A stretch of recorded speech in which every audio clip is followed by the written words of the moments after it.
Jersey, gusto ko sana makausap si Lane.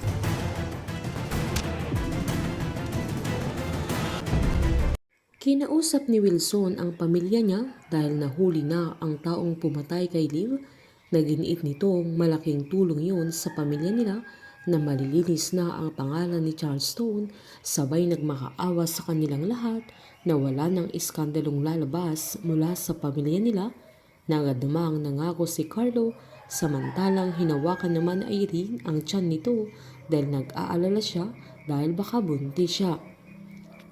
Habang napansin naman ni Wilson na aligaga si Cindy, na agad naman niyang sinabi na narinig niya ang sinabi ng asawa niya sabay uminit ang ulo niya dahil wala pa si Caroline na giniit nitong kailangan nilang pagsabihan ang dalaga. Hindi niya alam ang gagawin niya dahil aalingasaw na ang krimen ginawa nila ni Gina sa nakaraan. Si Divine ang mahal ni Wilson sa kanilang tatlo na pinagseselosan nila ni Gina. Kasama naman ni Caroline si Jersey na umiinom na giniit ng kaibigan niya na si Liv ang pumatay kay Edward kaya tapos na ang kasong yun na wala ng dahilan pa si Caroline na hanapin niya yung magmamay-ari ng Rolls Royce dahil walang kinalaman yung feather na nakita niya noong namatay si Edward at noong nawala si Pato na coincidence lang ang lahat. Naiinis na pinaliwanag ni Caroline kay Jersey na sasabihin sana niya lahat kay Bingo sabay huminga ito ng malalim kaya sinabihan siya ng kaibigan niya na may mali sa reaksyon ni Caroline.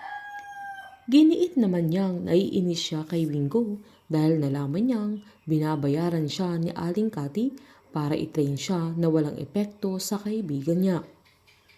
Sinaad pa ni Jersey na wala namang mali doon dahil yun din ang ginagawa ng dalaga kay Bingo at wala silang pinagkaiba ni Aling Cathy.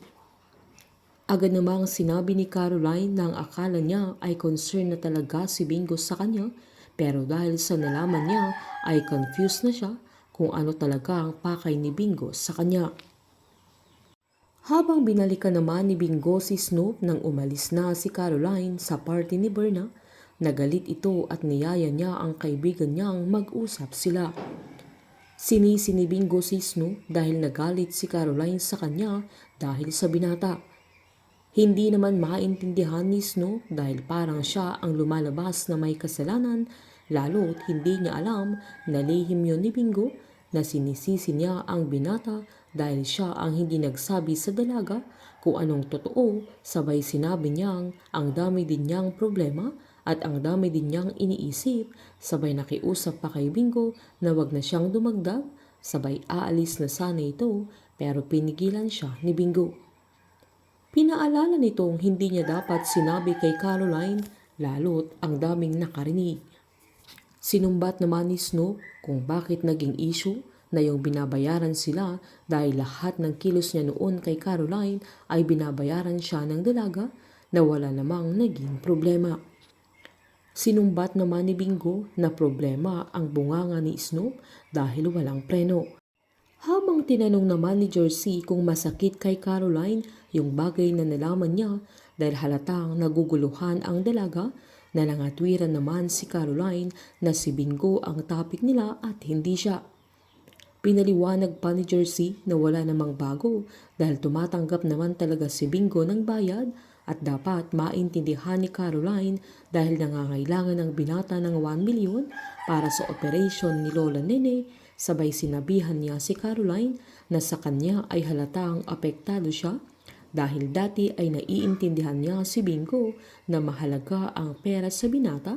Sabay inasarapan niya ang kaibigan niya na halatang nasasaktan siya dahil pinapahalagan na niya si Bingo. Sabay inasarapan niyang baka in love na siya kay Bingo. Sabay tinanong niya kung mahal na ba ni Caroline ang binata.